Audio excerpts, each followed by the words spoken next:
2025 was something of a year for sure, especially for motorsports. And I wouldn't say it was in the most positive light. I'd say 2025 was one of the lower end years of, motorsport across the entirety. And today I'm going to be ranking all the 5 major motorsports that kind of, are within that discipline of NASCAR, Imsa, NHRA, F1, and Indycar.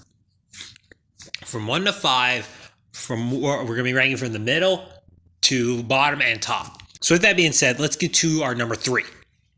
Number 3 on this list of motorsports is Formula 1.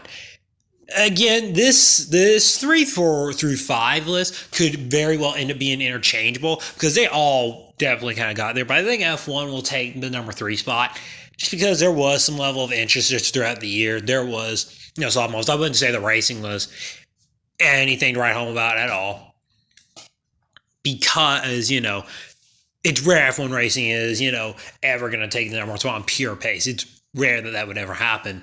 I think the only time that could have actually happened would have been 2021 for me. But overall, there were still, had some good moments. Like Isaac Hadger, I butchered that, and I'm sorry, getting a podium. But the moment of the year far and away was Nico Hulkenberg getting his first podium in almost 15 years of a career. That was the moment of the year. And I tell you, that was a special moment that we all loved. And, there were some other interesting moments, McLaren battle, that happened, how it nearly self-destructed in 2007. And Max Verstappen, unironically, costing himself the championship at Austria by losing his shit behind the wheel. Legit. Like, whenever you look at it, that I think, there were other moments as well, but that's the moment I look back on that he cost himself the championship full on with that moment. Still, though, this could have very well ended at number 5, though. And again, it's very close, very interchangeable. But in the end, though, Formula 1 does get 3. Hope you guys are happy about that. Number 4 on this list goes to IndyCar. I don't know how they did it because they did not deserve it. This rating doesn't say much about IndyCar, but it says about our number 5 entry. And I think you have a good idea what that's about to be. But man, this IndyCar season, this first half of the IndyCar season was rivaling 2023 Formula 1. I don't think I've seen a more boring, third of a year ever from any, motorsport except 2023 Formula 1. That was literally, just nothing. You start thinking St. Petersburg, Thermal Club, Barber, Indy GP, and the Indy 500. That Indy 500 is probably going to be one of the more forgettable Indy 500s. Outside the fact of the weird start, but the second half of the race was just so damn, just lackluster. It was one of the most lackluster second halves of the year. Or of all time, rather. Not even of the year, just of all time. Now, the third of the year started to get a little better, but the final third of the year got a lot better toward the end of the year. Because again, you had an award trying to make a run, but it was obviously way too late. The championship was already won at the Indy 500. You had Penske's hilarious implosion that could have had an ultra funny moment if Newgarden didn't win Nashville, but of course he fucking did. And just, I feel like overall, the way I look at IndyCar is just it is, I think, unironically, in my opinion at least, the most frustrating motorsport to watch. Then again, it's really any motorsport, except probably our number 1 on this list, not the most frustrating motorsport to watch anymore. To be honest, I think almost all motorsports are frustrating to watch, and IndyCar is no different. But, I feel like for me personally, 2026 is about to be a year that's I'm probably just going to be watching 3 races. First race of the year, maybe the finale or another race of the year, and the Indy 500. Because I have a feeling I know exactly how this championship battle is going to go. 16 of 17 races are literally going to be won by Newgarden and Palou. And those are literally my 2 least favorite drivers in the entire series. And it's just going to be like 2023 Formula 1 all over again. It's lack of interest because you cannot have fun and enjoy watching someone whenever you have people you don't like constantly winning every race. That's just literally what happens. Our number 2 motorsport on this list is one that should not be that big of a surprise as well. It's NHRA. If this had been any other year, NHRA probably would have taken number 4 on this list. But that's just how poor 2025 motorsports really was. NHRA, in a racing wise, in pure racing form, if you just watch racing, it was a good year. It was a pretty good year, I'd say, in racing form. But there was a bittersweet note to it that this was the year John Force initially announced he was retiring from the sport, which, regardless of what your opinion on the guy is, he is one of the most entertaining figures in the sport and one of the biggest legends out there. All the stuff. The one thing this year is going to be remembered for is the amount of controversy that went on. I'm not going to go down in the rabbit hole because there's so much, but some moments include tech controversies, how the finale got handled, crowd consistency being, I'm having a little show. Moments include the tech controversy, Bob Tascam calling out Fox Sports, more tech controversy and split teams, how the finale got handled, and how about the crowd consistency being about as consistent as officiating calls. This really, was legit like building toward a potential PR nightmare. And this wasn't the only source where obviously to get a PR nightmare, but at least in 2025, but NHRA was definitely building toward, and I still feel like they could. And of all the worst, they are like NHRA is in a very volatile position because some events they have sellouts and other events there's like nobody showing up. And NHRA is one or two wrong moves away from completely imploding upon itself. They are far and away in the most volatile position because they just cannot, like, one fuck up and the entire sport is done.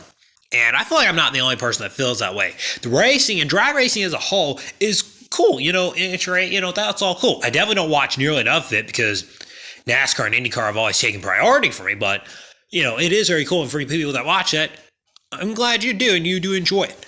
But NHRA definitely is in a position that's not, safe. But I would say, though, they're at least not a walking bombshell of a disaster. I think you know what number 5 is going to be. Number 5 on this list is NASCAR. I think you guys knew NASCAR was taking number 5 spot. And in pure racing, the year was, kind of forgettable and kind of a boring year. And honestly, following 2024's drama fest on track and even some of the off track, but especially on track, I think we needed it on track. But off track, though, it was anything but that because the drama started building again with constant talks of playoff talks. Whether or not they're going to increase horsepower, which they actually are increasing horsepower at certain tracks at 750, which at least it's a start, which this will officially expose whether or not the next-gen car just is going to cause issues with aero of the diffuser, because we all know where the issues are causing with this car is exactly what was built. The diffuser is the most important part of the car because that's the way the car functions, pretty much. But the diffuser is literally causing every issue with the next-gen, though. And I also really think as well NASCAR underestimated how much issues the diffuser and underbody, especially the diffuser, was going to cause. But I'm getting off track with that because, man, we got to talk about the whole lawsuit going on, how NASCAR and 2311 Front Row are just kind of in at this time period, they're literally in a stalemate. We don't really know much about how this is going to end up, although NASCAR is definitely getting exposed, but 2311 are also kind of getting exposed as well. Front Row are the only seemingly sympathetic eyes in front of fans and, some of the top guys, or at least, kind of officials or maybe the judges. That's just how, that is. But again, we'll see how the lawsuit goes on. But the finale also just left a kind of just, poor taste in the mouth. It didn't really for me because Kyle Larson, ironically, was one of the more deserving champions, even though it didn't feel like it at all. If you look at purely just off the season, not even with the playoffs, if you feel like if you went from race to race, it did not feel like Larson was the top driver this year. And really, I don't know if there was 100% a top driver.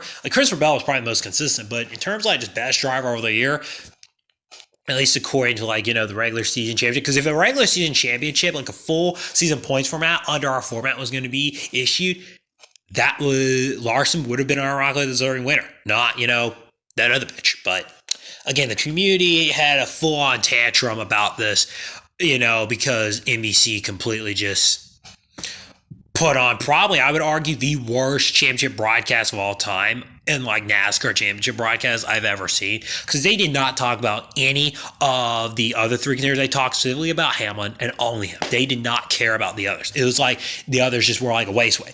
And that's just unacceptable. NBC's broadcast, how they broadcast the championship, was not being talked about at all. And it should have been. But outside of that, though, there are many other issues within the sport. Unironically, NASCAR is probably not, though, the first sport that could make a wrong move and die from it. It's NHRA that I think is more likely to be a motorsport that's could be the first that completely implode upon itself. Because NASCAR is going to hold on for a bit, but I feel like, though, they will implode upon itself as well if things aren't done. And I think with all the messages as well being brought by O'Donnell, Phelps, Ben Kennedy, and Herbst, especially when Phelps has said, though, I don't see how Phelps can keep his position. I feel like Phelps and O'Donnell have got to get removed. Regardless of how the lawsuit goes, I just feel like Phelps and O'Donnell have got to get removed. But now that I've done talking about NASCAR, let's get to our number one motorsport, the best motorsport, far and away. Its difference between 1 and 2 is massive. It's a bigger difference than from 2 to 5. It is far and away the best motorsport. I think it should be surprising.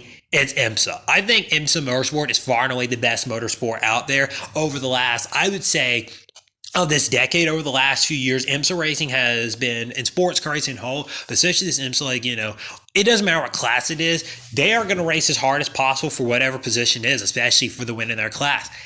And the 24 Hours of Daytona is just like that. And, if you're just like kind of a disgruntled fan of any motorsport, whether it's IndyCar, Imsa, or not Imsa, F1, IndyCar, even A-Tray or NASCAR especially, I just recommend go watch some Imsa racing. Because they have 11 races, but they have far and away, I think, the most pure form of motorsport racing, and one of overall just the best styles, the best racing out there. Like, you're getting something pretty good each year. And even though for IMSA standards, I don't think 2025 was a little bit stepped down from 2024 and 2023. I still think, though, IMSA racing is still far and away the best motorsport out there. And I feel like there's others that'll back this up. But, overall, good, it was just good racing and good fun overall with the championship, and there's not much else I can say. Anyways, that's my 5 motorsport rankings from 2025 from the Carmys, basically. This is kind of subsidiary, kind of, a part of the Carmys as well. And I hope you guys enjoyed this. So yeah, that's going to be about it. See ya.